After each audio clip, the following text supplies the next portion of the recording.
right, everyone. Thanks again. My name is Francisco Ruiz. I'm Senior Manager at the National Alliance of State and Territorial AIDS Directors, NASDAD, as well as the co-chair or chair of the National Latino AIDS Action Network. This is part of our series of webinars that we've been doing since November. This one is focusing today on media, and so we're going to be having some experts talk about traditional media, and then we're going to be having an expert also talk about social media.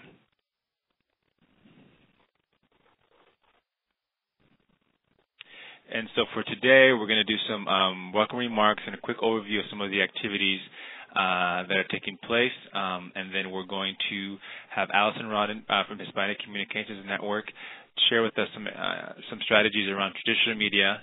And then we're going to be having a colleague from AIDS.gov, Michelle, join us and talk about social media and kind of the importance and opportunities at the International AIDS Conference. As I mentioned, we'll have a Q&A piece towards the end. And then we'll have some last-minute next steps and other activities that are taking place at the International AIDS Conference.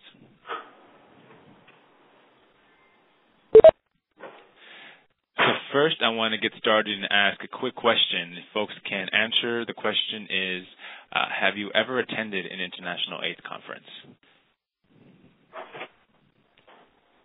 So this is a warning that we'll be having some polling throughout the webinar, and so making sure folks are actively engaged and participating and feeling part of the webinar. So we have so far about 30 responses. Let's see if folks who haven't, if you could just complete. And so folks who, here's the response that we have. We have, as you see, overwhelmingly, the majority have never attended an International AIDS Conference. The next question that I have for folks, are you planning to attend the International AIDS Conference or AIDS 2012?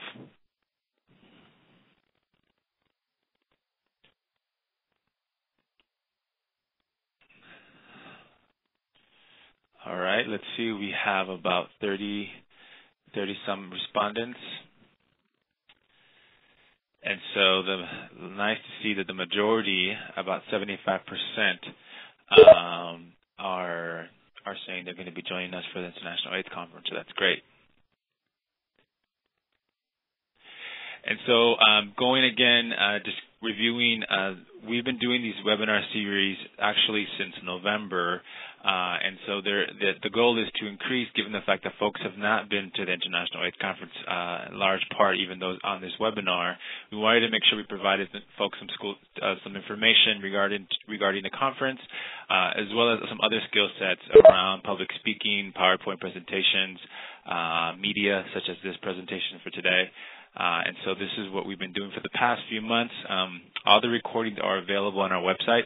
So as you see at the bottom of your screen, there's the website NLAAN.org/AIDS2012. And then I have one more polling for folks. How many of these webinars, of the webinar series, have you participated in the past? So let's just see who's joined us before in the past.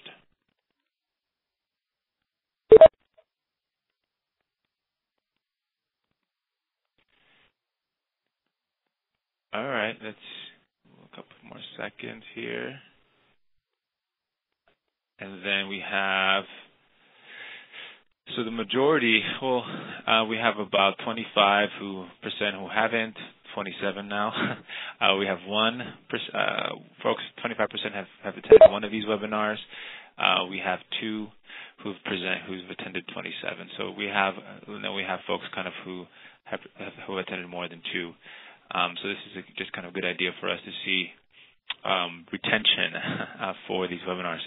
And so moving forward, again, this has been a series of webinars. These are the topics that we've been covering. Again, started back in November around what is the International AIDS Conference. We had folks from the International AIDS Society join us for that one. Then we had some colleagues join us around fundraising opportunities and volunteer opportunities. And we went right into abstract writing, which was right before the deadline. We talked about conference hubs around mobilizing the community in February. We did a couple series around conferences that could go beyond the International AIDS Conference, some sessions. And so we did a PowerPoint presentation, a training, a poster presentation, and a public speaking last month. And so this one is going to be power of the media. Again, some of these skill sets are going to be very relevant and real for the International AIDS Conference, but also can be transferred into other skill sets and other opportunities that you're going to be doing in your current work or in your future work. And then lastly, next month, we're going to be having our final of the series.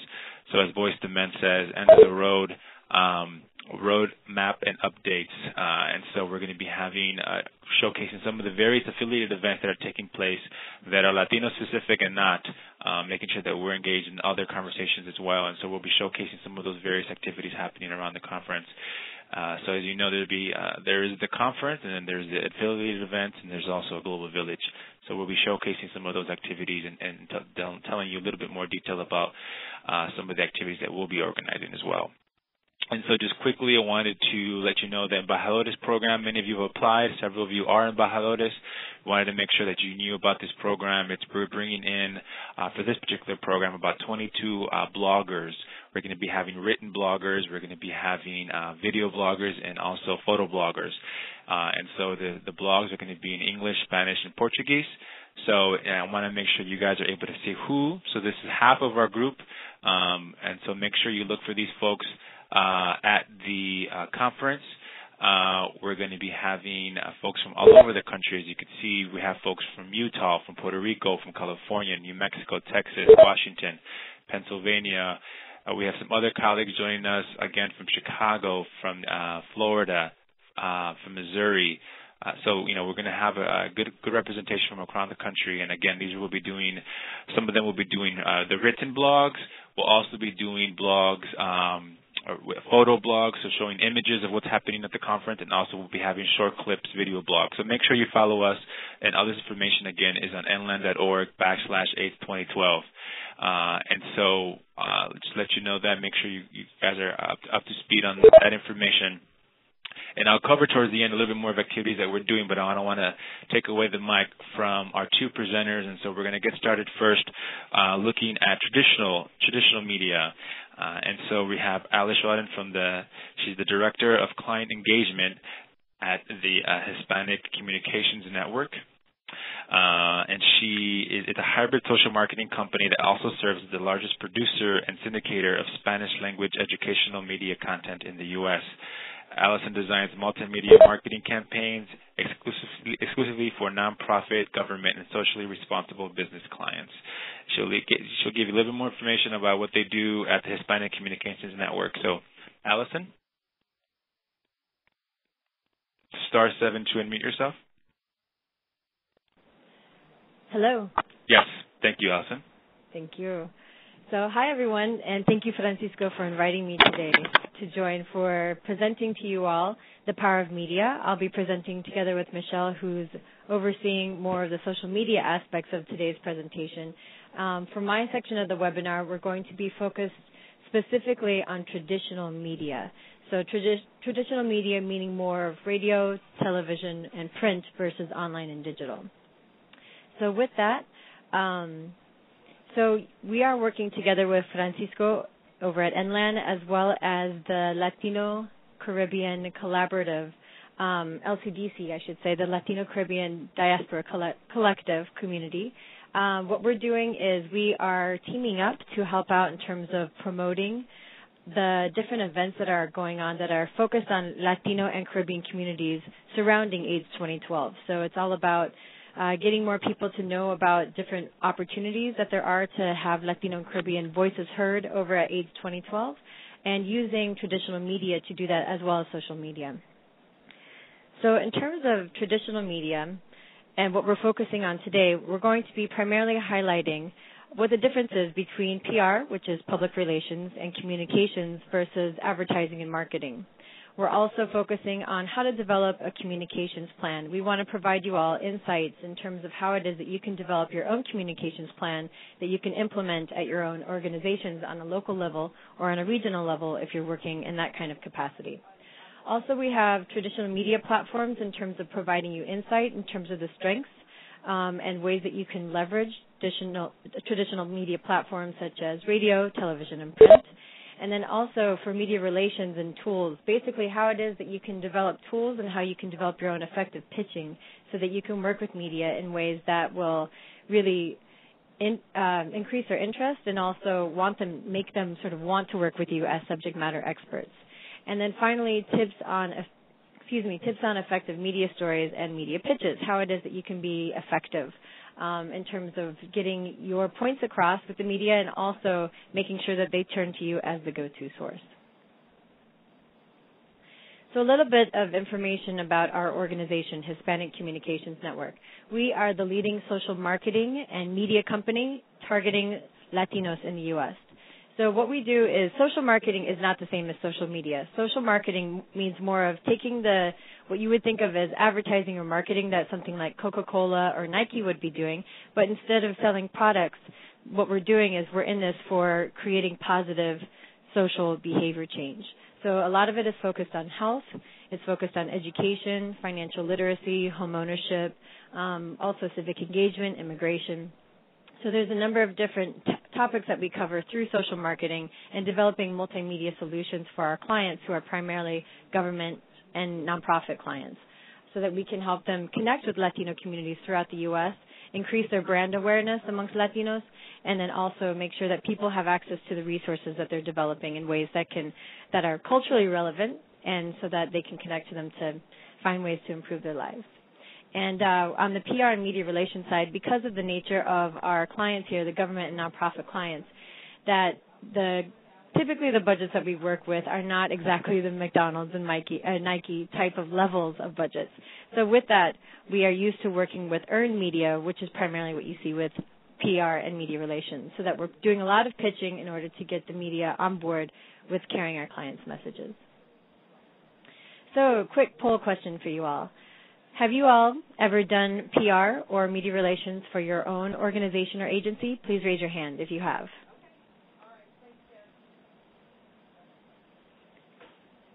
Great. So far, looks like we have a few hands.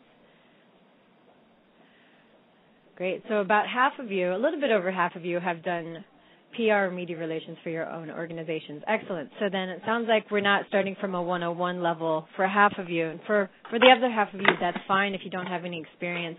It's one where it's a world that it's a lot of fun. It's a lot of excitement. There's a lot of buzz around it.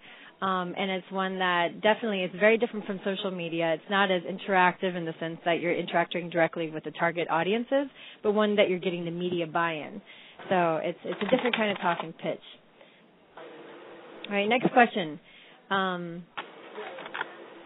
So have you ever done advertising and marketing for your organization or agency? Now remember, this is different from PR and media relations, which is all earned media. Advertising and marketing is more where you have your own budget, where you can produce something like advertisements, PSAs, something where you're paying for airtime. How many of you have done advertising or marketing for your agency? Oh, wow. It looks like it's about even. It's about half and half.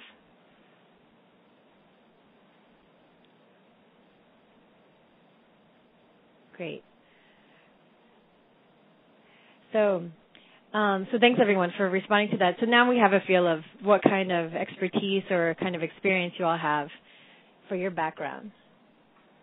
Okay, so now, as you can see here with the slide, we're going to go a little bit further in depth in terms of public relations and media relations versus advertising and marketing. Now, there's a lot of differences here. As I mentioned first and foremost, that the differences here is one is that PR and media relations is about getting your messages carried by the media so that they feel ownership of it and that they feel invested in it to the point where they're choosing you over other topics or other messages that they could be carrying. Whereas advertising is one where you actually have a budget that's involved and saying that, okay, I have these ad dollars, I have this marketing budget, and I'm going to basically buy the airtime or I'm going to negotiate for a paid buy. So for PR and media relations, the different areas that we're going to be focusing on for actually both categories is the differences between control, repetition, credibility, and attractiveness. So first of all, for the PR and media relations side, this is one where you have on the control side, you have less to none. It's one that basically all the control rests with the media. They decide if they're going to run your story or your messages or possibly feature you for an interview. And it's also one where it's about the story that you're going to be creating in terms of, do they see any value in it in terms of ratings. So they have control of whether or not it'll be placed and also how it's going to be spun. For repetition, there's virtually none because it's a media story, it's an interview, it's a one-time deal.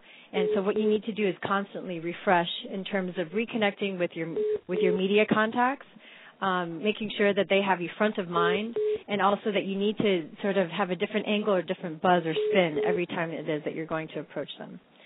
For credibility, this is one where you and your organization needs to have high credibility in the sense that the media already trusts you in terms of being a subject matter expert.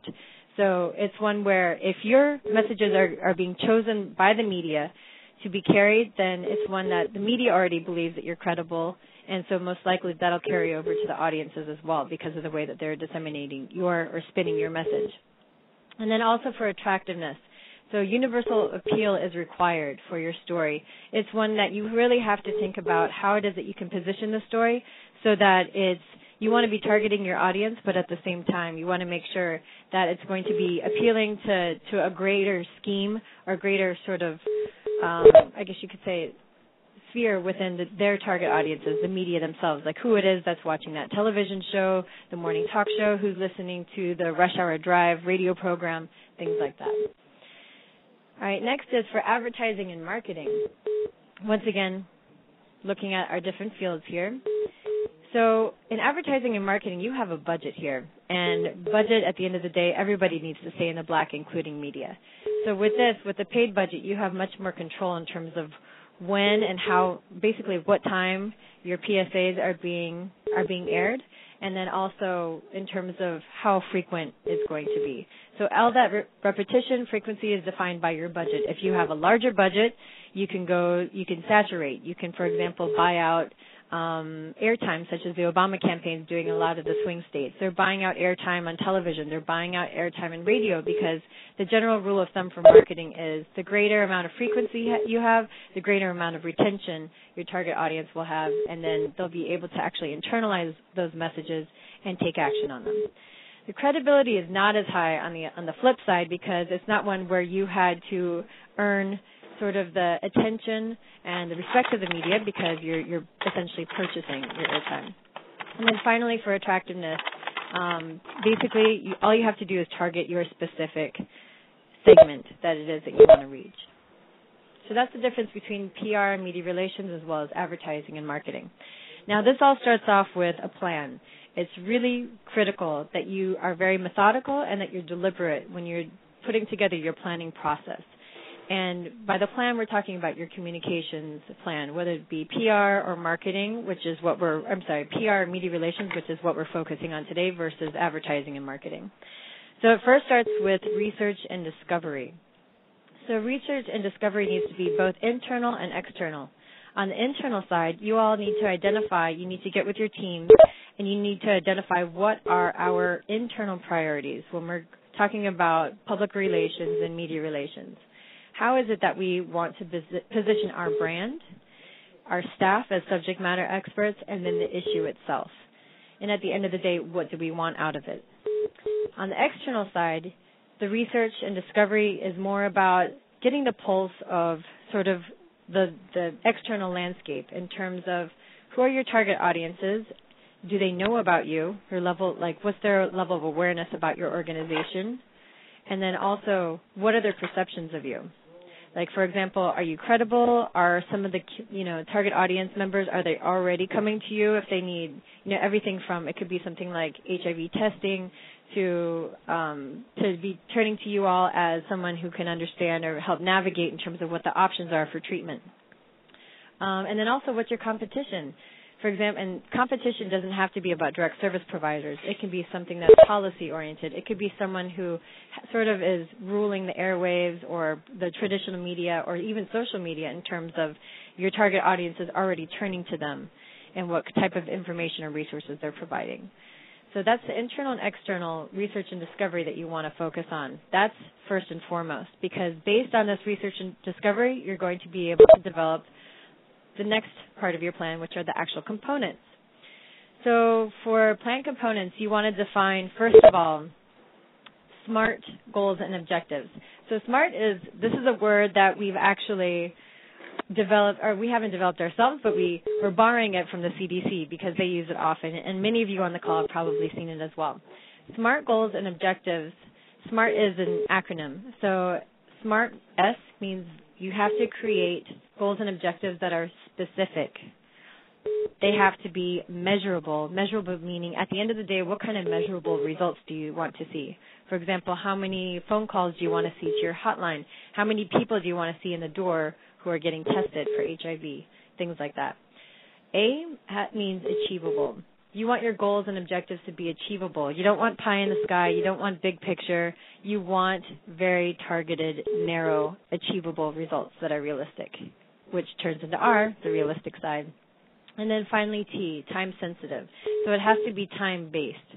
It's one where you need to make sure that you have your timeline established so you know that within, like for example, in the world of media, everything is very short-lived. So say that you're doing a 2-week initiative where you're really pushing hard for your PR and your media relations efforts. So you want to say, okay, within this 3-week period, we're going to accomplish X, Y, and Z. So those are your SMART goals and objectives. Now, for target audience segmentation, this is very critical because it's one where, a lot of people come to us and they say, okay, Hispanic Communications Network, we want to be reaching Latinos in the U.S. And it's like, okay, well, that's a good place to start, but in terms of you really want to make an impact, you need to make sure that your messaging and the strategies in terms of media platforms that you're using are actually preferred and they're trusted and they're regularly consumed by target audiences. So that means you need to dive down further into what we call acupuncture marketing. It's got to be deep and it has to be narrow. You want to make sure that you're targeting the right people, starting with low-hanging fruit. What kind of people are actually most likely to take action in terms of what it is that you want them to do? So don't try for pie in the sky. Don't try for, somebody who has already, decided that they're not going to ignore all HIV messages or they're taking at-risk behaviors, things like that. You want to first start with the low-hanging fruit. And these are people that, they might have more at-risk behaviors, and so they might also be more prone or more open to getting tested, such as, women audiences versus men audiences, farm worker audiences versus white-collar audiences. You want to think about these different things. So you want to find that segment, and you want to figure out, you want to determine and get inside their head in terms of what it is going to take for them to actually want to take that step towards behavior change. So you want to think like them. And also what you can do is you can use influencers as target audiences to make change more relevant. So if they're their, abuelitos, their tíos, their amigos, familia, whomever it might be, you might want to also consider, in addition to your primary target audience, who their influencers are. Then you have key messages. So key messages are one where, getting back to this, you want to be in their heads. You want to think about exactly what's their comfort zone, what's their lifestyle like. You need to consider these things. You want to respect your audience. You want to make sure that your messages are very personal and they're very relevant to what their needs are. Also, you want to consider for messaging using emotions, anger, hope, empowerment. What is it that's going to really tug on their heartstrings and get them to open their eyes and say, oh my gosh, I've got to do something about this. You want to avoid empty threats. That's a good way to lose listeners. It's one where you don't want to provide them too much information. You want to keep it very simple and to the point. And you also have to make it so that the benefits that you are, if you're focused on HIV testing and getting tested, that you want to make sure that the benefits outweigh the risk. For example, the benefits of knowing you are HIV positive and what that can do for you versus the risk of, being seen going to the clinic, being seen going to the mobile unit, whatever it might be. So, and also your audience is very hectic life, so you want to make sure that you're doing a very simple ask. And then finally, we go into communications platforms. So communications platforms are more like, okay, are we going to use TV, radio, print? Are we going to use a blend? What could that be? All right, next, so for the plan sections, so you want an overview summary of the challenge that you're facing. So, for example, this is one that you can use saying that Latinos in our community have the lowest levels of HIV health literacy, but at the same time they're the most at risk for infection. So through our PR tactics and our local media, we're going to leverage unique stories affecting our community to raise levels of awareness and drive traffic to our free testing centers. So that's an example of an overview. Next is goals. So what kind of goals do you have? Well, you want to, for example, increase patient testing by 50% in the next 3 months. Or you want to say you want to increase attendance to our informational session by 25%. Something that actually has concrete deliverables and numbers attached to it to remember that they're smart. Tactics can include TV, radio, print, special events, community festivals, National Latino AIDS Awareness Day or National AIDS Awareness Month, which is now in June, and also unique local stories. Target audience can include anything that we talked about earlier in terms of that acupuncture marketing. So you want to think, for example, we want to reach newly arrived immigrant men 18 to 25 on prevention messages. Or on the flip side, if you're looking at donors, okay, we want our target audience to be individual donors to help us raise money, and we're looking at someone who makes between $50,000 plus, or $50,000 to $75,000. You might have different messages for them. And then also you have the other 5 components of your plan sections, which are your local target media list, your staff and consultants, your budget, your timeline, and your next steps. So in terms of communications platforms, we're starting off with television here. So television, the beauty of Spanish language media, and today we're just focused on Hispanic Spanish language media, not general market media. So with this, so the thing that's very interesting is that while we're seeing general market audiences going to the wayside in terms of the different networks that exist in television, radio, and print, we're actually seeing an increase or a match in terms of ratings and in terms of existing networks and affiliates. So Spanish language TV is definitely growing and is currently competing with the top-rated networks in English, such as ABC, CBS, and NBC. So these are the major ones that you can see here: Univision, Telemundo, TV Azteca. Also, we have some that are reaching more of the millennials and those who are bilingual, bicultural. So it might be second generation on up. So MTV3 and Mundos are good examples of that. And then also you have some other existing networks that are already branching out. They see the value in terms of increasing their reach within Spanish-speaking markets in the U.S. So Fox is creating a new network as well that's going to launch in August. It's called Mundo Fox. So in terms of television, how does this work? Well, what you want to do, first of all, is you really want to consume your local media. You want to be watching your local television, making sure that you're figuring out, okay, what's being covered on the news? What's the beat? What are they covering in the community? What's the difference between morning shows and talk shows? Where would our organization be most relevant? So you want to watch the shows and you want to find the fit. You also want to find the right angle and the story within your community and organization. So see how it is that they actually work with different organizations to find that spin and ways that the reporters are connecting with their audiences. And because TV is a visual medium, you also want to create B-roll.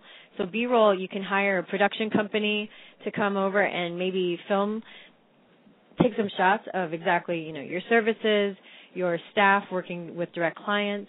It could be just some way that they can actually capture you all in action, because B-roll is something that while you're doing the interview or while it is that they're covering you, there's always that footage that they're rolling in the background. So that's why it's called B-roll. So from TV, we move on to radio. So radio is also outpacing general market stations, and it's actually one of the highest forms of media consumption for a lot of Spanish speakers in the U.S. According to Arbitron ratings, about 95% of Hispanic persons aged 12 plus tune into radio each week. And what you'll see is that a lot of women are more in-home listeners, whereas men are more out-of-home listeners. And that's especially, you can see a lot of in-home listeners also for 65 plus. So that chart that you see there is from Arbitron ratings, and it gives you an idea of when men and women of different ages and demographics are listening. So in order to reach different audiences with different formats, this is the advantage of it, because you can reach different demographics who are listening to Mexican regional versus Spanish contemporary versus rhythmic contemporary hits radio versus talk. So they all have different demographics. So the beauty of it is that you can go around to the different radio stations in your area, and you can be reaching out to different, you can be hitting different demographics with these different formats. And then also you want to, when you're reaching out to these programs, you want to make sure that you're identifying the appropriate timing and programs.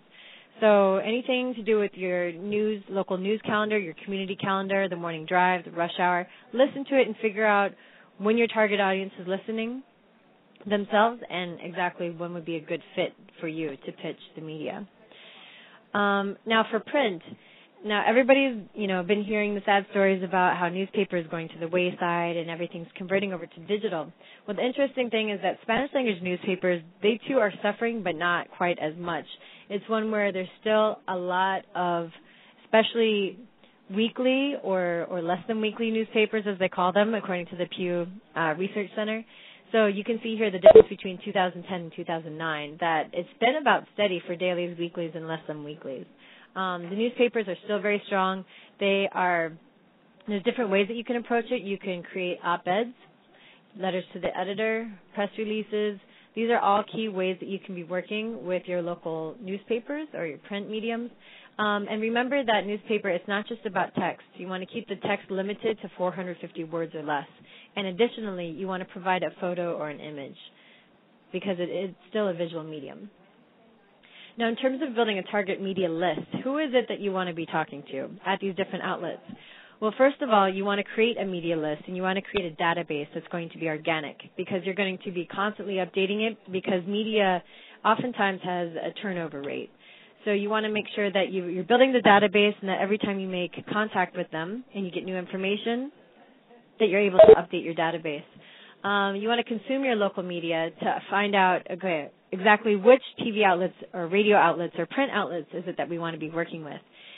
And within those media platforms, you want to identify the right beat. Again, you might be working with the community section, you might be working with the health section clearly, but also that you want to make sure that you're thinking outside the box.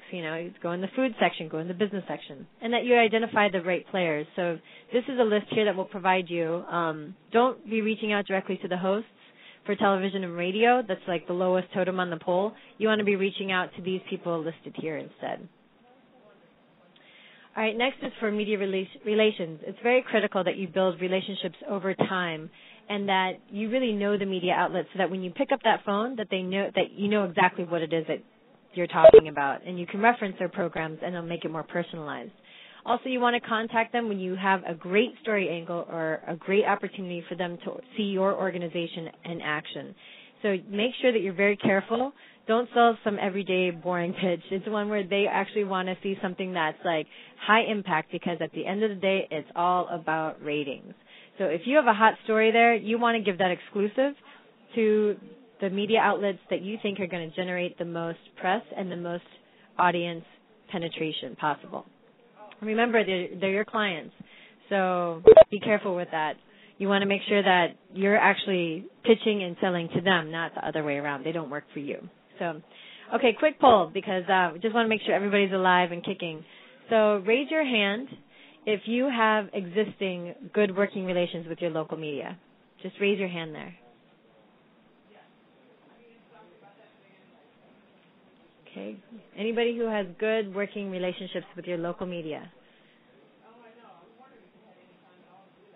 Great. And this could be one that, you're talking to them right now, good working relationships, you're talking to them and you feel good about either getting a story placed in the near future or you have already gotten that story placed. All right, good. It sounds like about a fifth of participants have good working relationships. Great. So in terms of the elevator pitch, now this is the one you got one chance on the phone or one chance you're in person. You got to have the elevator pitch down, which means basically the amount of time that it would take for you in an elevator ride to pitch and sell someone on an idea. So you want to make it super concise on what your organization does, and you want to pitch what you can bring to the media so that you're talking in their terms, something that's going to sell them on featuring you. And then also make sure you script your pitch. So you should have a 10-second intro and then 30-second follow-up, but make sure that you have it scripted so that way it doesn't turn into, no matter how passionate you are about your work, that it doesn't turn into sort of like a monologue about your passion for this issue. It's got to be one where it's just focused on the organization and basically the hot buzz items that's going to sell the media. In terms of tools, the press kit is one. Press kit here, you can see the different elements that are included in a press kit. This includes the press release, media advisory, fact sheet, the spokesperson's bios, B-roll if you're pitching TV for the visual, and then also it's very helpful if you have your nonprofit 501c3 letter, because that will help in terms of getting you free placement, whether it be like interviews and coverage or your PSAs if you have any productions that you want placed. And remember, the press kit can be hard copy or electronic. So the press release, there's a difference between a press release and media advisory. The press release is actually closer to a newspaper article. It's structured so it has the headline, it has the opening summary paragraph, you have quotes and facts, and then basically you have your direct contact info at the bottom with a brief about us, about your organization, about 1 or 2 sentences. So you want to make sure that you prepare the press release as though it's going to be published as is. So the next is for media advisory. Media advisories are one-pagers. It's an invitation to the media specifically. It's not meant for general public consumption. So it's an invitation to something like a telebriefing, a press conference, something that you're launching at your organization.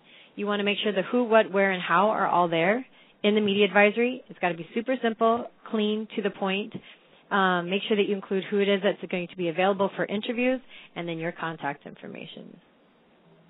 So this is just basically a sample press kit that you see here, and this is one that we developed for Department of Justice when we worked with them and the Internet Crimes Against Children Task Force for Project Save Childhood, which is about increasing parental awareness about children's activities online and looking out for predators that are online that are going after the kids.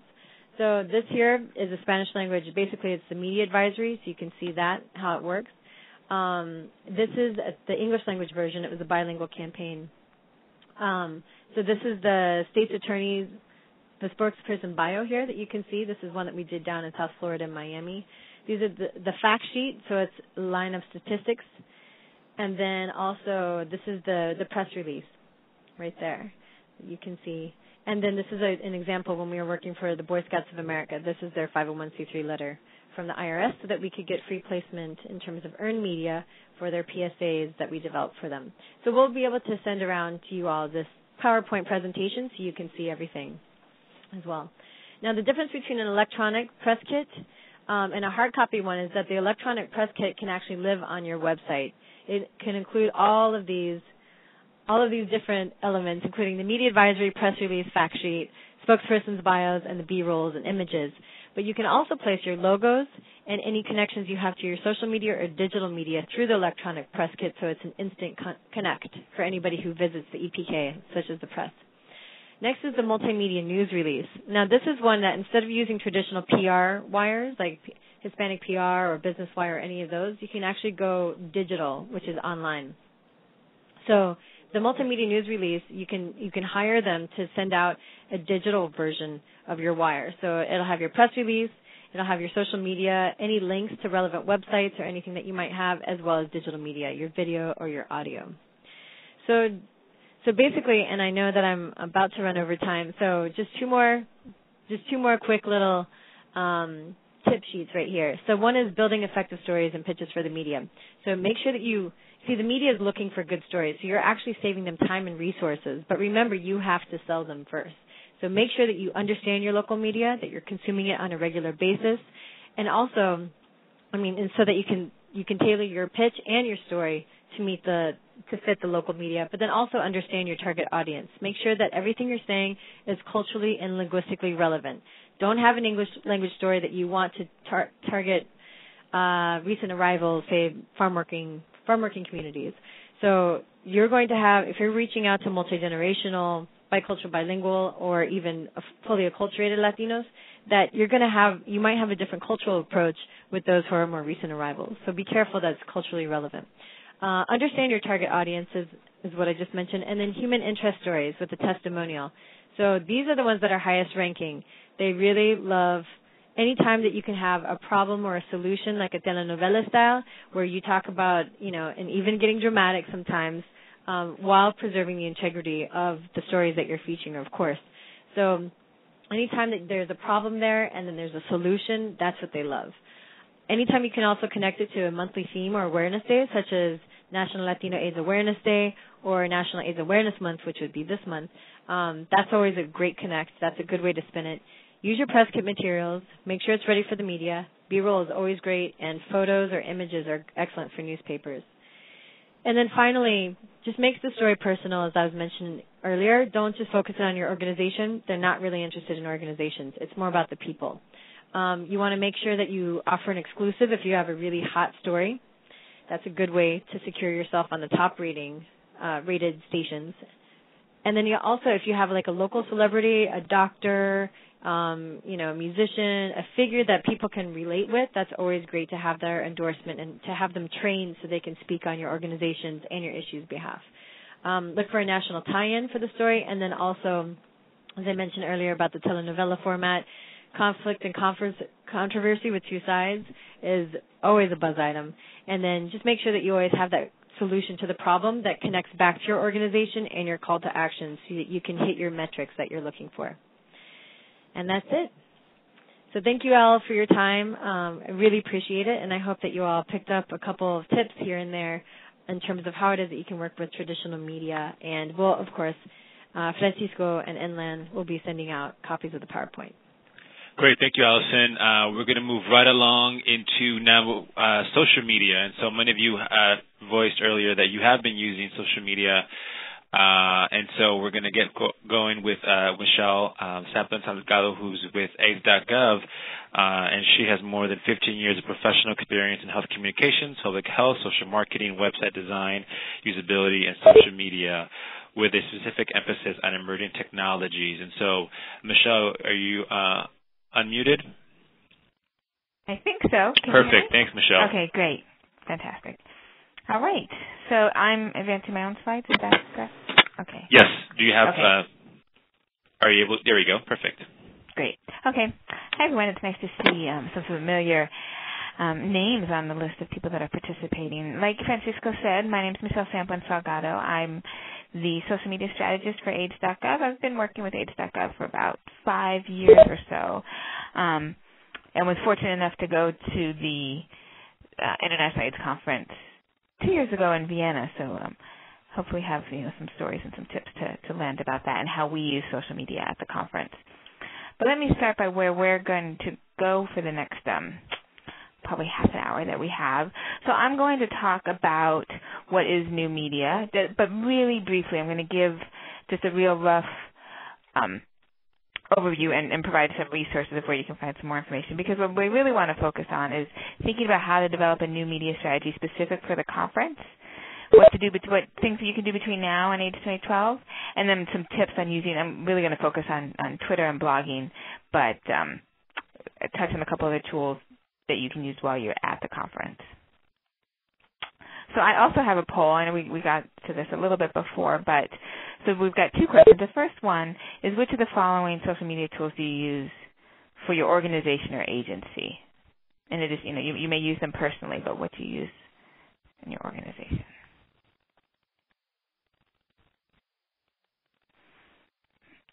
Okay, it looks like we've got lots of Twitter and Facebook and YouTube. A few have a blog. I know we've got a lot of people that are going to be blogging from the conference. Let's see, we've got about most of the participants. I'll give it a couple more minutes. So it looks like still Facebook is leading with 31. We've got about 18 on Twitter, 16 on YouTube. So great. That gives me a good sense. So hopefully in the Q&A and some of the comments we can talk a little bit more about, for those of you that aren't familiar, but it'd be great to get some feedback from those of you that are using the tools. Pinterest, I can talk about Pinterest a little bit at the end. We'll save that for the Q&A. Juan, and hi, Ernesto. Now, how about at AIDS 2012, which of the following do you plan on using? Again, we've got the same tools, Twitter, Facebook, YouTube, Flickr. Let's see if it's similar. Again, I know we've got some bloggers out there, so I'm expecting this to be a little higher. Yep, we've got about 10 so far, almost 11, 12, a bunch of bloggers.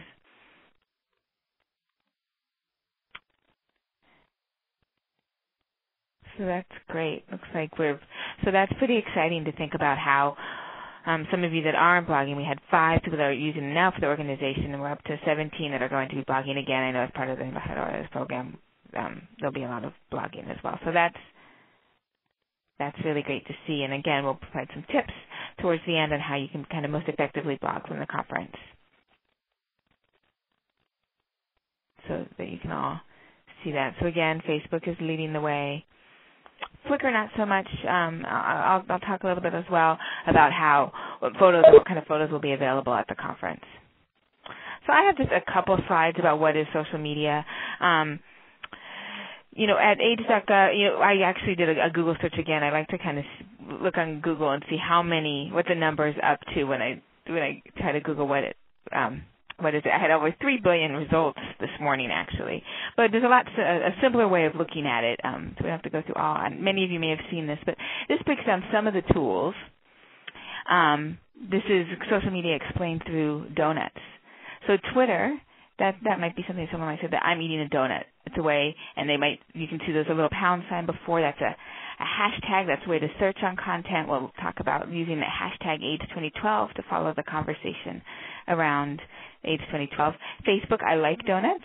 So yeah, for those of you on Facebook, many of you are on Facebook, you know that you can like things.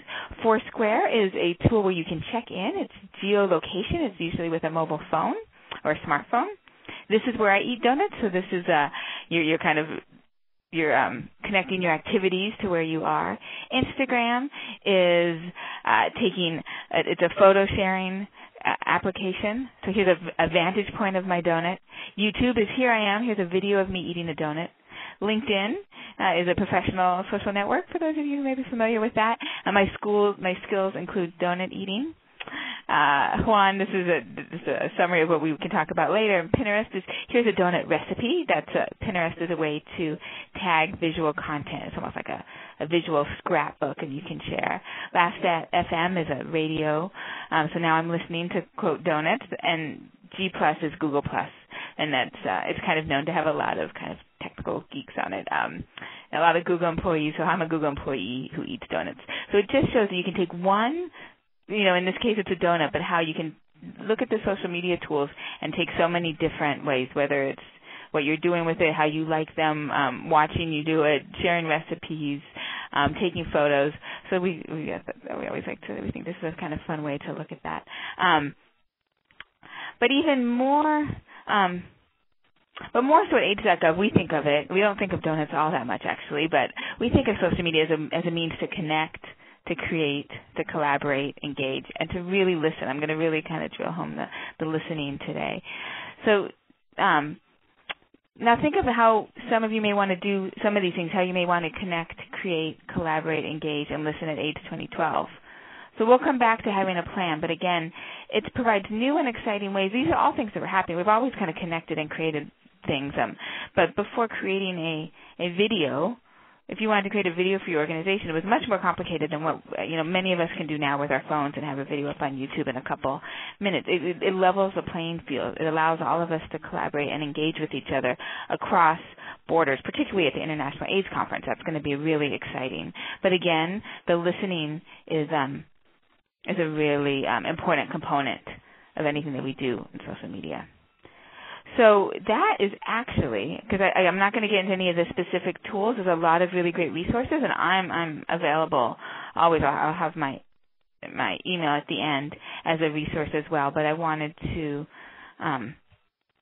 because we have a really ambitious agenda and because I don't have much time, I want to just point you to a couple resources. So one is certainly, and no surprise probably, AIDS.gov. I'm going to suggest that you visit our site. We have a whole section dedicated to using new media, developing a strategy, measurements, descriptions, and examples of more than 20 tools. So you can see here that all our information is also accessible on an iPhone or an iPad as well.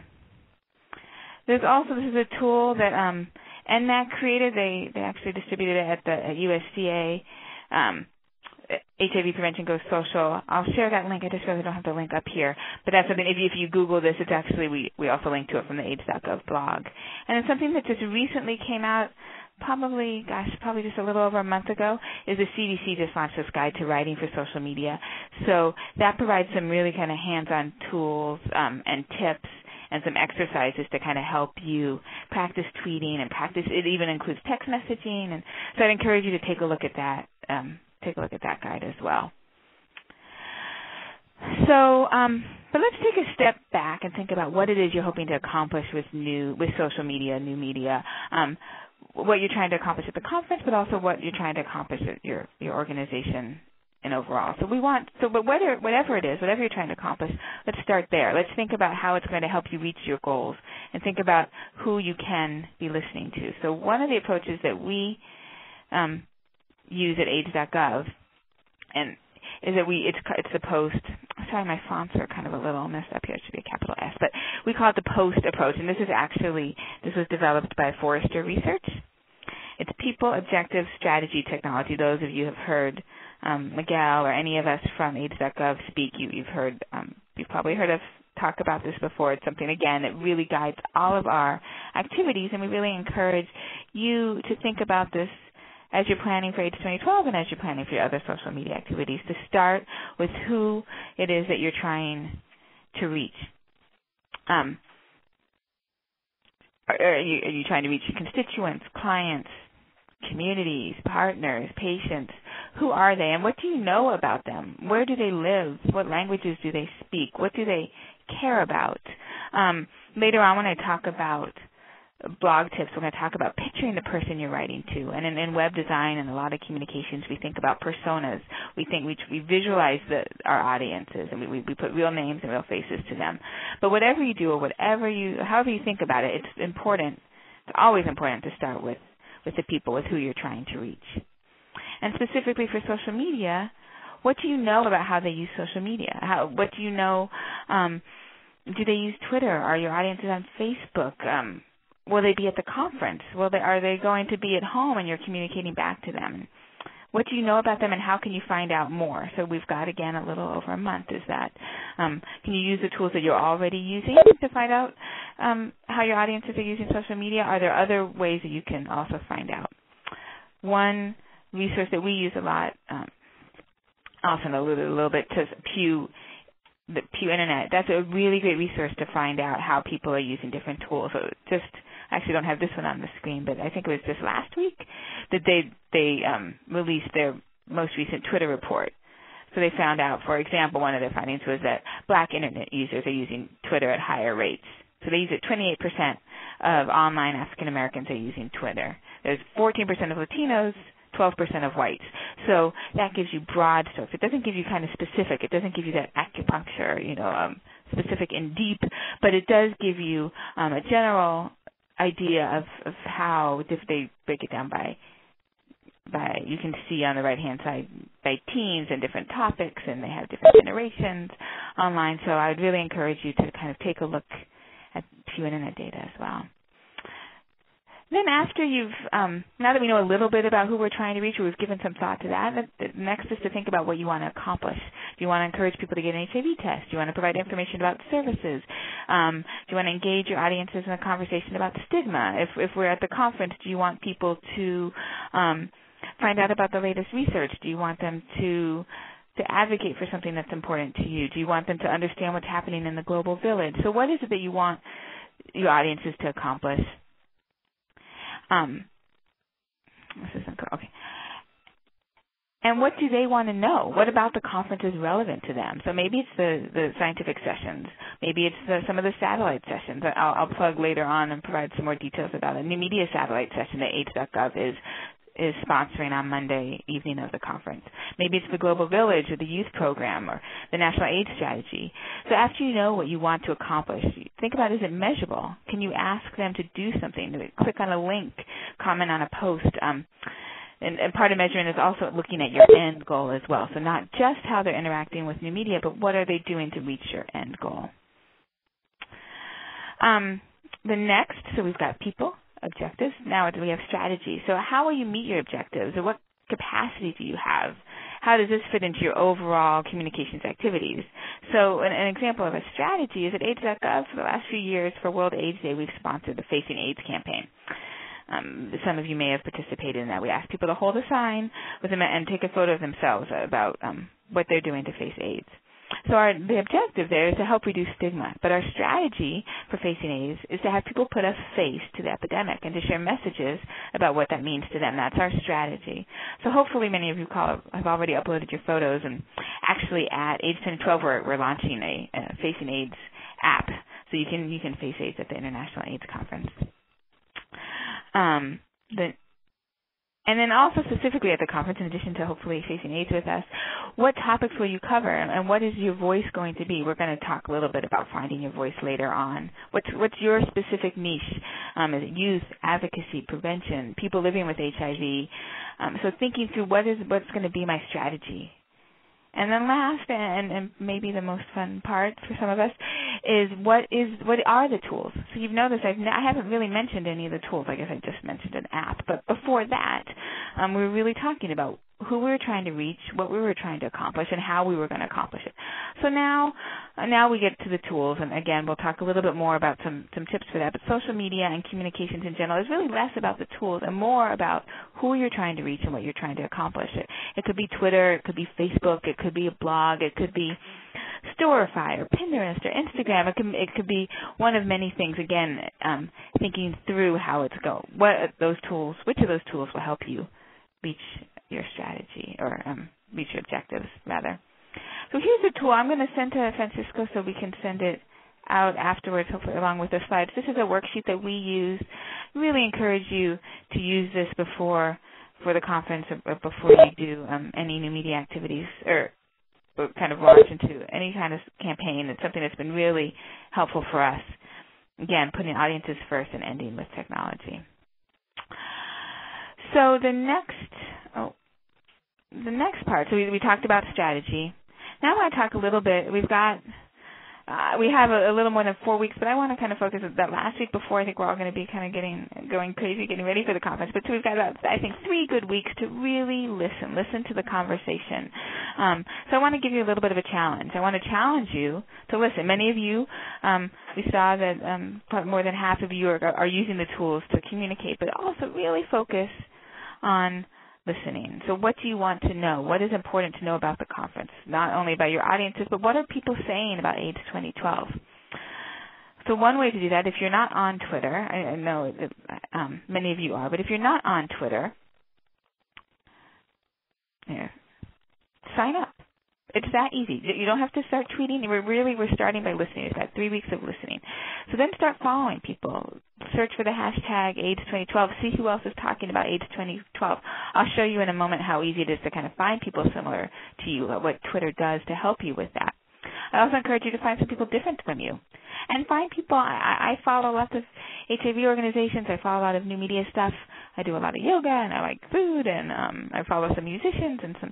So also, think about your interest in general, and learn not only from what people are saying in the HIV community, but what people are saying in general, how they're using Twitter. I have looks like I just saw a note that I need to kind of speed this up a little bit. So here's a few. Oh, did I skip this? Here's a few folks to listen to. AIDS 2012 themselves, listen to us. Pause is the official media sponsor. Kaiser, NASDAQ, loads more. Once you search for the hashtag, you'll see how many people are talking about the conversation. But I also want to do a quick plug and take off my social media hat for a moment, go back a little bit to some of the things that Allison was talking about, and so the Project Listen shouldn't only be happening online. That while social media, I spend a lot of time talking about social media and on social media, and it has a tremendous potential to reach people, but we can't neglect what people are saying and what we're all saying on, we're still on the radio and on television and local newspapers. That should actually be BBC, not BCC. But while before the conference and at the conference, what are people saying? What are people saying in other spaces as well? Okay, so now jumping quickly back to Twitter. This is our Twitter page, but really what I wanted to point out is how easy it is if you're getting back to Project Listen to discover. So any of these things that are kind of highlighted, you can find people similar to you. People create lists and curate lists.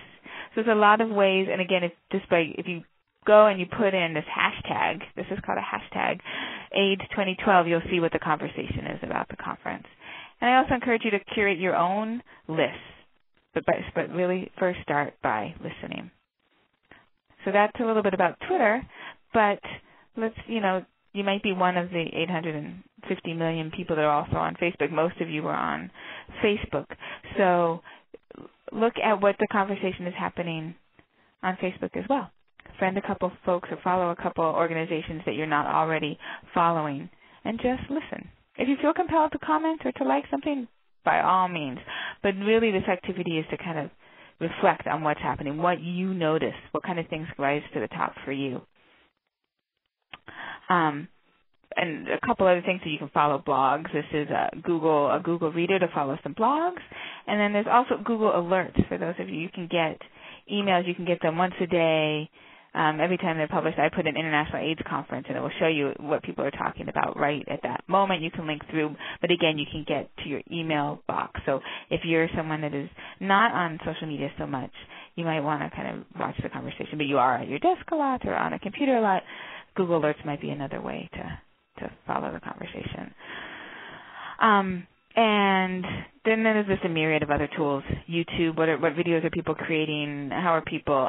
Anyway, just a myriad of other tools that you could also do. So it may not be Facebook or Twitter or Google Alerts, but whatever it is, spend some time really listening. And we like to say that, and this process is really being a telephone more than a microphone or megaphone in this case. So, for those of you that are sitting there, might have a sticky by your desk, or have a piece of paper. Just take a couple minutes, or not. We don't have a couple minutes actually. But just jot down a couple things, 3 things that you're going to do over the next 3 weeks to listen. That's it, just 3 weeks. If you see value, fantastic. Do it for 3 more weeks. But as we prepare for the conference, how are we going to listen and learn from that? So looking forward to the conference. Again, sorry, my fonts are a little wonky here.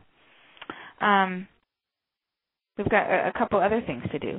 So in addition to completing the post worksheet, I really encourage you, before we dive into, I'm going to end with some Twitter and some blog tips and techniques. But do your research. The program at a glance came out last Friday, as many of you are probably aware of. Spend some time with it. Figure out which sessions that you really want to cover. There's so many sessions. There's so many things going on. There's so many people. Once you're there, like many conferences, it's easy to kind of get carried away in the moment. So do some research. Create an editorial calendar about which of the sessions do you want to cover. For those of you that are going to be blogging, think about that beforehand and be realistic, because again, it's a busy conference with a lot of energy and a lot of people. So pick a few sessions or a few topics and really dive deep into those. And find your voice. Again, tell personal stories. Write like you speak. Blogging and social media, it's social, it's personal. People want to hear from you. Use personal language. Here are 10 tips you can use. And I went back here picturing a person while you're writing. So picture, it goes back to those personas and the audiences and who you're trying to reach. And respond to your reader needs. So I've just got a few minutes, and I've got a whole bunch of slides. So I'm going to whip through these. I apologize for. But so here's some Twitter tips and etiquette. And these are good kind of tips for life in general. So be polite, be useful, be interesting, be unique, be yourself. Just a reminder that Twitter is not this kind of. It's maybe a new space, relatively new space, but it's still people. Even if the people representing organizations behind all these accounts. Make it part of your conference, but this is similar to, not being realistic with your editorial calendar. Look up once in a while and make it part of your conference experience, but don't make it your entire conference experience. Leave room for retweeting. So for those of you new to Twitter, it's a maximum 140 characters. It's suggested that you leave 20 characters for people to be able to retweet. Retweeting is just sharing what you're tweeting. So here I did one that was 100 characters so that people could put retweet RT at AIDS.gov so people know who sent the original tweet. So that you really want people to it's about connecting. You want people to know where the messages originally came from. So make sure you leave a little bit of room. You don't want to use all your 140 characters up. Behave in a manner that you want to be noticed. Talk about subjects that you wish to discuss. And then getting to blogging, again, planning and strategizing. Consider your goals. Focus on some key messages. So identify top 3 takeaways. People don't spend a lot of time reading blogs.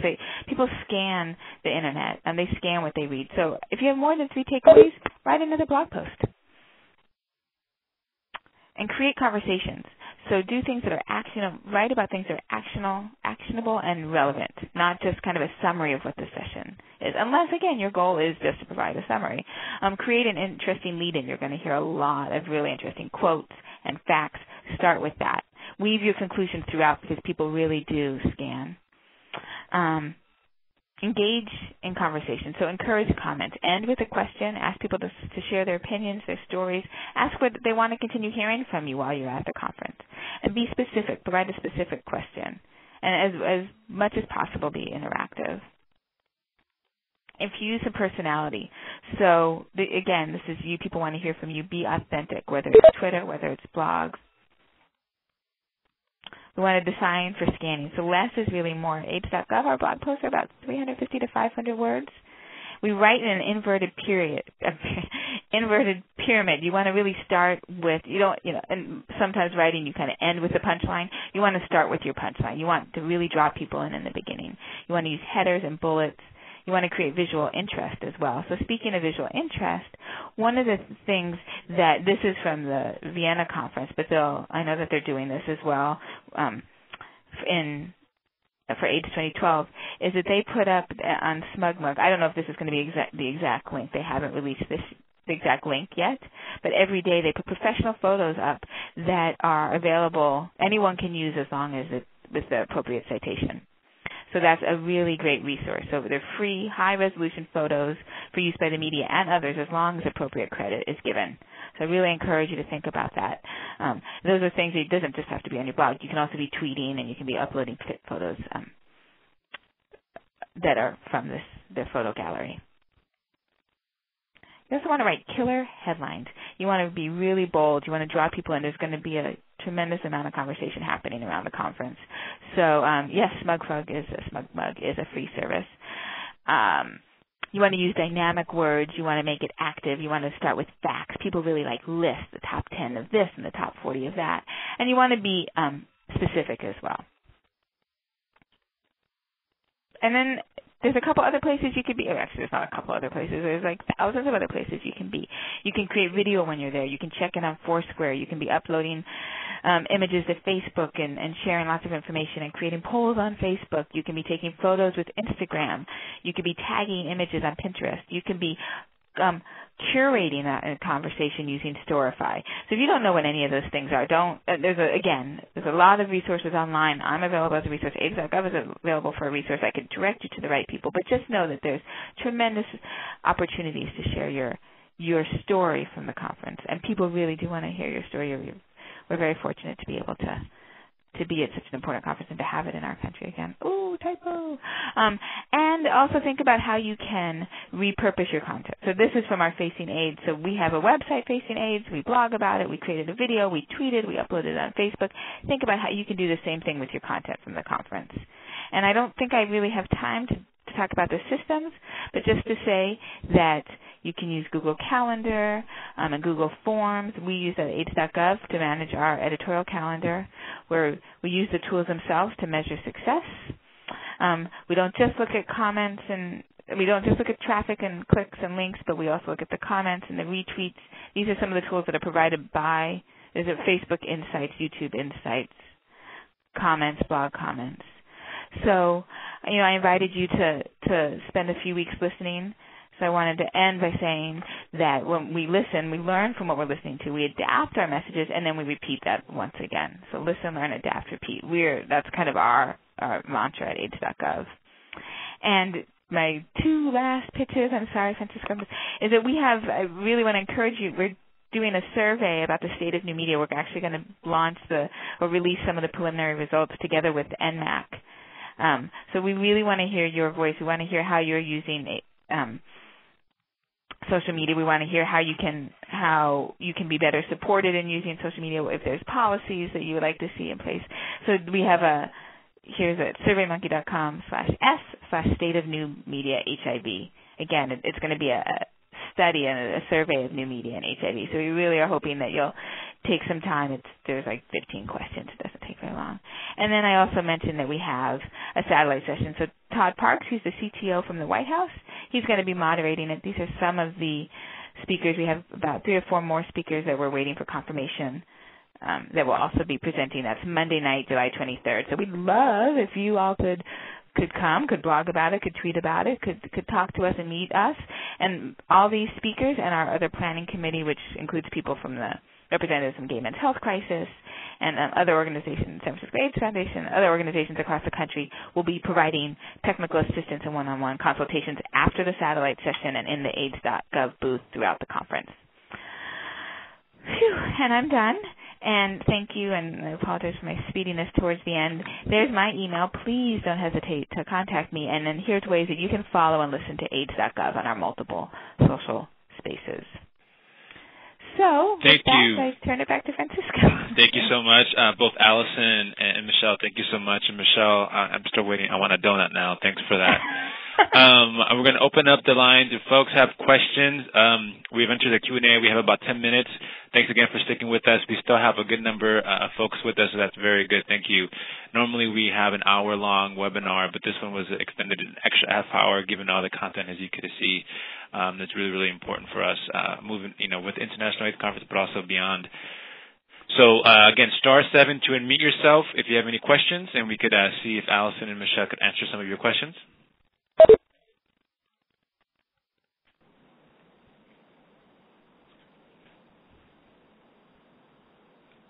*7 to unmute yourself. As we do that, I just wanted to know that we've also opened up NLAAN has a website on Facebook, and so it's facebook.com/NLAAN, but there's also a AIDS 2012 specific Facebook page, and I put that on the chat, but make sure to check out facebook.com/Latino Caribbean AIDS 2012, and then all the activities are posted on that Facebook page. And we also have a Twitter, which is going to be @Latino AIDS 2012 for those who didn't receive that on the chat feature. Any questions? *7 to unmute yourself. Hi, this is Marcelo. Are you hearing me? Yes, Marcelo. How are you doing? Hi, good, thanks. Thanks for this. I really enjoyed this webinar. I think it was a lot of very useful information. But there's going to be a media training at the AIDS conference, which starts on Saturday, the 21st, from 10 to 5 p.m., and then on Sunday from 10 to 12. I wonder if I think there is some kind of interaction with you guys too on this issue, no? So this is Michelle. I don't know if you're directing it, but AIDS.gov is actually, we're going to be giving a presentation on the second day of the conference. You mentioned it's from 10 to 12 on Sunday. So we're going to be giving you we just spoke to the International AIDS Society just the other day about the format. I know that there's going to be 4 presentations in that 2-hour period. So there's Voice of America, us, and a couple other folks. So it's about a 20-minute presentation. We'll be covering some of these things and a few more kind of really specific. So now you're at the conference and it's starting tonight, and what can you do? But that's, I don't know if NASDAD or Allison, or Francisco or Allison, but that's AIDS.gov's participation is going to be on that Sunday between 10 and 12. I encourage you all, if you go to AIDS2012.org, you can send an email to Francesca about to sign up for that. She mentioned the other day they had about 80 people, and they have capacity for about 350. And it's a really stellar lineup. Yes. So I encourage you to take a look. So thanks for. And there's people from all over the world that are trying to apply for this media training, which I think that is going to be very important too. Great. Any other questions? We had a question in the chat feature. Again, *7 to mute yourself.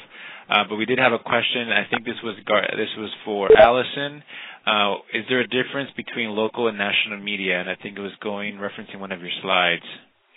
I'm not sure which slide that was, though. I'm sorry.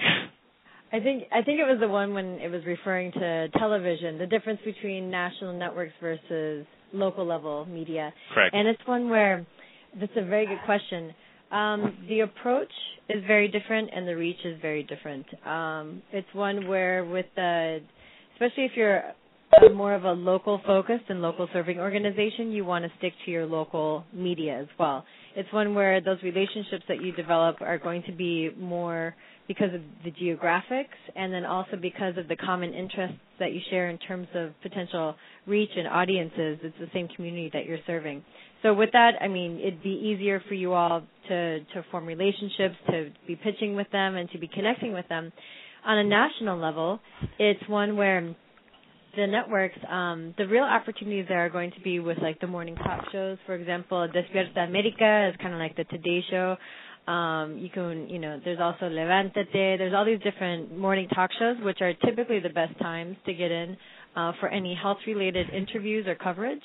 There's also, of course, the evening news. There's the early evening and the late evening, but those are usually more reserved towards some of the national headlines, I guess you could say. The morning talk shows, you're going to be able to get more in-depth about issues. So we would recommend focusing there. But also remember that they are getting calls constantly. They're getting pitches constantly. And so it's one where, for example, here at Hispanic Communications Network, we've been working with the different networks, both on television as well as radio, for a number of years. So, and they also know that we strictly work with nonprofits and government agencies. So when we call them, they know that, okay, it's going to be quality contact, that the spokespersons are going to be proficient in either English or in Spanish, and they're also going to be working with us so that we can make sure that everything is fluid. So it's one where it's really about relationships. Once you establish those relationships, it's much easier, but the national level is much more difficult and challenging, but for obvious reasons. But that's a great question. Thank you. I think there's a question in the chat for Michelle. Yes, I see that from Alejandro. Perfect. So it sounds like you had a hard time having people follow you. I think one of the tips that I would say is just to really be consistent. So and engage with folks. Let the folks know what the question was. I'm sorry. You're right. So the question is, do we have any tips on getting people to sign up for Twitter? Thanks. I think it's really about getting people to follow you on Twitter. So it sounds like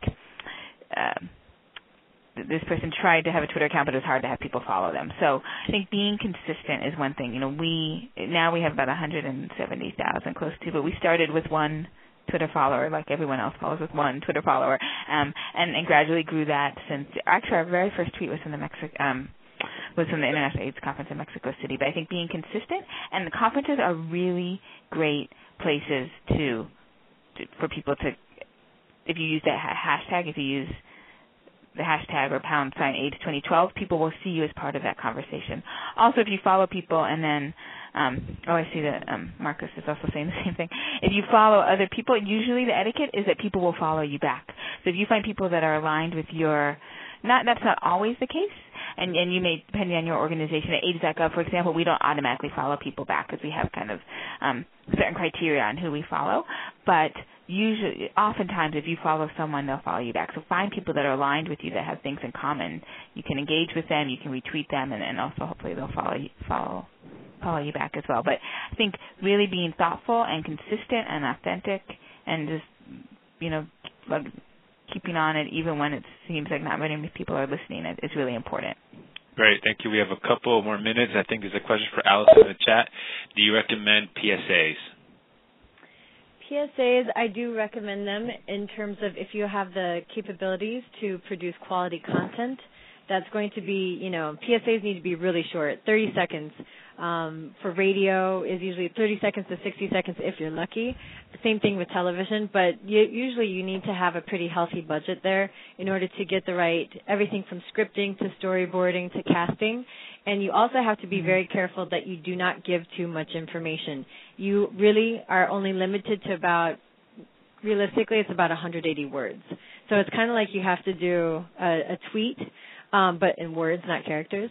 And also that you want to make sure that your call to action is very clear. So that's the production side. In terms of placement, that's one that's all going to be contingent upon your actual relationships with the radio or the television outlets. And then also that goes with, websites or print if you have digital images that you want to be placed. So, and out of home as well, like billboards. So with that, you have to remember that any time that they air your PSA, they're giving up dollars for their commercial and, ad space as well as their bottom line. So it has to be very compelling. You have to pitch them and make sure that they understand that this is an investment and this is a service that they're providing for their community, which really needs it. So it's, for us, we have our own national, like, for example, we work in radio, television, and print. We have our own proprietary media network. So we have PSAs. We have 6 PSA programs, essentially, that go out every day with different client messages, and these are running on, like, Univision, Entrevisión, Radio Campesina, like all these different networks as well as local affiliates. So we have these existing relationships, but we've developed them over years. That doesn't mean it takes years. It just means it takes a really good pitch and a very compelling story and a great PSA. Great, thank you. There's one last question, and then we have to wrap this up. That's in the chat I have here. I'm not sure if this was mentioned, but are there particular mediums that would be more effective for Latinos, for reaching Latinos, for LGBT communities? That's a great question. So it really depends. So one thing that we do know is that Latinos are more likely to access social media using a mobile phone. So regardless of what that tool is. So that's one thing to keep in mind if you're providing content, whether it's through social networking sites or through your own website.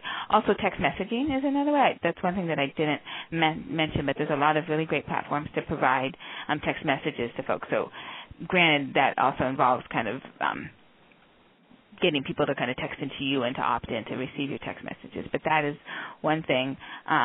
Digital stories. And also, I would say for LGBT, in addition to kind of,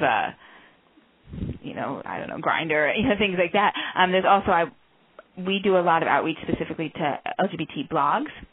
So I could also, if you email me, I could share you a list of some blogs that we particularly focus on. And again, using things like hashtags and trying to kind of, go using some of the tools and trying to identify specific communities within a larger community that might be using a specific tool. Great, thank you. And so just wrapping this up, I want to let know everyone again that we do have a website. If you go to nlaan.org/AIDS2012, you'll see something similar to this on your screen. It's been updated since we took the screenshot. But there's the various activities. As you see, one of the elements is brown bag webinars. And if you click on that, that's where the previous webinars will be recorded and where this one will be housed as well. As you see, there's also links to other activities. So we have the Hispanic Research Forum, which is also there. You can register on our website for that. There's also a RSVP for the reception that is taking place on Tuesday. And so just lastly, we have our final webinar, as I mentioned on the front end of this webinar, roadmap and updates, where we'll be showcasing all the various activities happening that we're helping organize, as well as what our partners are doing around the International AIDS Conference. So make sure to check us out for that. We'll be developing a guide, a roadmap that will be digital online, but also we'll be having hard copies at the International AIDS Conference. And so our next webinar, again, is July 12th from 9 o'clock Pacific time and 12 o'clock Eastern time. Want to do a few plugs. We have free registration is open for the Hispanic Forum, the Latino Hispanic Forum. For those who are Latino, are definitely welcome. For those who are not Latino but want to join us, are also definitely welcome. We want to make sure that we're speaking together as a collective group in the HIV world. And so we want to invite everyone to join us. The registration, again, is on our website, listed on the screen there. It's an all-day research forum. It's happening just across the street from the convention center at the Renaissance Hotel. So please make sure to share with folks who you know are going to be in D.C. during this time. It is free, and so even if they're not registered for the actual conference, they're able to join us for this affiliated event. So make sure it is first come, first serve, and so we want to make sure folks who are interested are registered in RSVP as soon as possible. And again, the registration link is there. Excuse me? Yes? If you're an ambassador, do you have to register for that? Or no, the embajadores will be registered automatically. Okay. Thanks. And these are just some of the objectives that I won't necessarily go over, but you'll have them on your PowerPoint slide. And it really is just to have conversations of both from community-based researchers as well as academia as well as other partners. And so to really kind of have a conversation about what's happening, what's the research agenda for Latinos in the U.S. We also have a lot of activities that are being planned in the Global Village, and so this is something, again, another free opportunity for folks who are going to be in D.C. during this time. We have Puentes Entre Vecinos, bridges between neighbors. We've partnered with various organizations in the U.S. as well as in Latin America and the Caribbean. And so just to give you an idea, we have a very prominent space in the Global Village. So just to highlight a little bit, we are going to be, as you see on this map, the top side of, I guess it doesn't really show, but the top middle of this is our space right here. So make sure to check us out. You're going to be entering the Global Village here. So make sure you walk. Obviously, check out everybody else, but walk to us. Check us out. We'll be having activities throughout the day, all day, every day. I think it opens at 8:30 and it closes at 8 o'clock. So we'll be having various activities. So if you're bored, tired, you want to just, from the main conference, come check out the Global Village. There'll be various activities. There's also a youth pavilion right here that will be happening. There's also an art gallery happening. And then so there will be different activities, and we'll be very close to the cafe to get some food. So make sure you check us out in the Global Village space. Again, the Global Village is just to make sure that we have a united voice from folks in the Latino-based U.S.-based Latinos, as well as folks in the Caribbean, Central America, Mexico, South America. Again, we've partnered with several folks around the world, and this is just an idea of some of the folks we've been working with in the Caribbean. We worked with folks in Aruba, Jamaica, Trinidad, Tobago, in Central America, in Mexico. So these are some of our leaders who have been working, developing the program for us. We also have folks in South America, Argentina, Venezuela, Brazil. Then we have folks in the U.S. from California, Louisiana, Virginia. So we have really a great program that's going to be lined up for the LDC-DC networking zone in the Global Village. So make sure to check us out. And then lastly, I want to make another plug. We have at Cuba Libre, which is just a couple blocks away from the convention center. We'll be hosting a reception, Nuestra Noche de Acción. It's a networking reception for everyone who's involved and interested in coming to us. It's free. Again, it's first come, first serve, RSVP. We're having some good times, and we're trying to get some big names there to help to kind of showcase and support some of the Latino work that all of us are doing across the country. So with that, I want to thank everyone again. Please make sure to complete the survey link that you'll be forwarded as soon as we end this. And there's just one last plug. Again, Facebook. NLAAN has a Facebook, but also we have our Facebook that is particularly focusing on the AIDS 2012 activities. And so, as I mentioned before, that is facebook.com/Latino Caribbean AIDS 2012. So again, you'll get that link once we close this, and you'll get both the NLAAN Facebook page, but also the AIDS 2012 specific Facebook page. Again, thanks everyone. Please remember to complete the survey, and we'll be sending you guys the PowerPoint presentation. Have a good one. Thanks again, Allison and Michelle.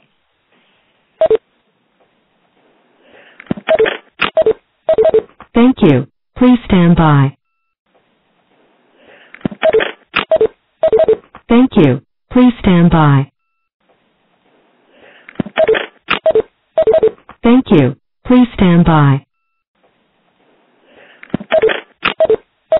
Thank you. Please stand by. Thank you. Please stand by.